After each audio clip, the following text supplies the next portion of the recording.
Welcome to Stuck, Time to Improv. I'm Mary Scott with BusinessRiff, and I want startups to be wildly successful. One of the things startups often overlook is tax credits. So today we've got Kasey Devine from R&D Tax Credits, and that's what we're going to be talking about. Thank you so much for coming, Kasey. Thank you so much for having me. It's great to be here and be chatting with everybody listening in. So what kind of startups might even be eligible for tax credits? Great question. So the horrifying statistic I'm going to share with you is that two-thirds of companies that qualify for research and development tax credits don't even know the program exists, and that's by the IRS standards. And 3% of the budget was taken up by small businesses. So the research and development tax credit is available to anyone who's developing a product or technology or innovating on an existing process or technique. And so you don't have to necessarily think lab coats, although medical device and biotech, absolutely. You can think of like software and SaaS startups, but you can also think of food and beverage, breweries, manufacturing, anybody who even might be innovating on a process or something like that, which my guess is if you're a startup that's listening to this podcast, chances are you probably have something that you've done that's innovative. Okay, so almost any kind of innovation is eligible for tax credits. What kind of money are we talking about? So there's some qualifications for it. And there's this thing called the four-part test. We walk through that with startups for free. But a couple different things before we even start talking numbers. You have to be US based. And so that's number one. Number two, if you're funded by grants, if you've done R&D by grants that come from the government, they're not going to then give you more money. So that's one thing. The other caveat here is that there are different state programs. So depending on where the work is being done, if it's wherever, everything runs differently. So just talking about the federal government, because that's for sure. You can look at 7.5 to 10% of your spend on these four categories. Number one, wages that went into what this big thing called R&D. And the cool thing is, if you did 10% of your time either supervising someone doing R&D or doing it yourself, you count 10% of that wage.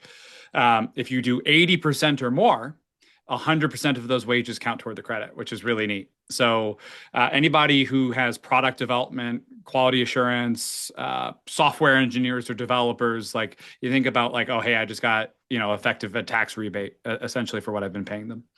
The other thing that you see very commonly as far as the dollars is contractor payments, whether that's to a third party who's helping with some of these R&D activities or, hey, I contracted somebody to help me build an app or improve something. 65% of what you pay those folks qualifies.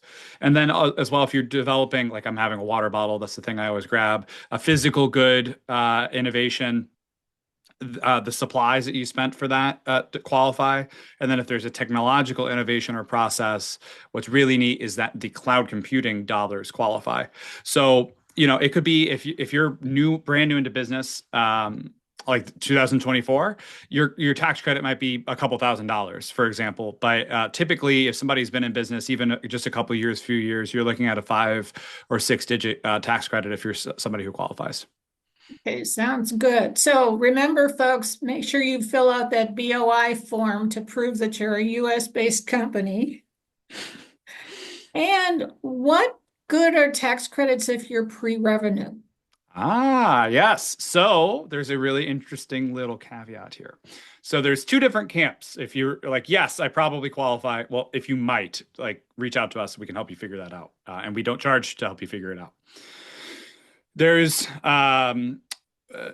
there's the I am profitable, i.e., I have a tax liability or I do not. If you're not profitable yet, if you do not have a tax liability yet, on your business tax return, there's a couple of different things that we would go through. If you've been in business for 5 years or less and you have 5 million in gross receipts or less, which again, like most startups that are, in business since 2020, you can get the tax credit still to your payroll tax through your 941 on Social Security and Medicare. So it's still money that would be hitting your P&L. You're still getting that benefit. And then once you get above those thresholds or you achieve profitability, tax liability, that's where that would then shift just to the business tax return. Hey, that sounds really good. And thank you so much. Any other tips for startups before we go? Yeah, what I would say is just like realize the stats that we talked about include you. So there's four different camps you could sit in if you think you might be doing something innovative. First things first, if you're in the Midwest, like be a little bit, puff yourself up because us in the Midwest tend not to think of what we do as innovative, and like it actually probably is. So like step number one, you are two-thirds of companies who've never heard about this or don't take advantage. And so it's like, if you haven't heard, educate yourself, and we'll include that link in the show notes and comments. If you don't think you qualify or someone told you that's not the case, like when was that last time that you talked about it? Because there's been some rule changes. And you also might be taking advantage of the credit. And that's still like, hey, how much are people charging you to do that? What's that look like? Just evaluate your options. It's like this is a really interesting time of year before we flip the page to FY25, and make sure that you understand what all the options are on the table, because this is meaningful dollars that are going to help advance your cause. That's excellent. And my favorite motto is if you don't ask, the answer is no.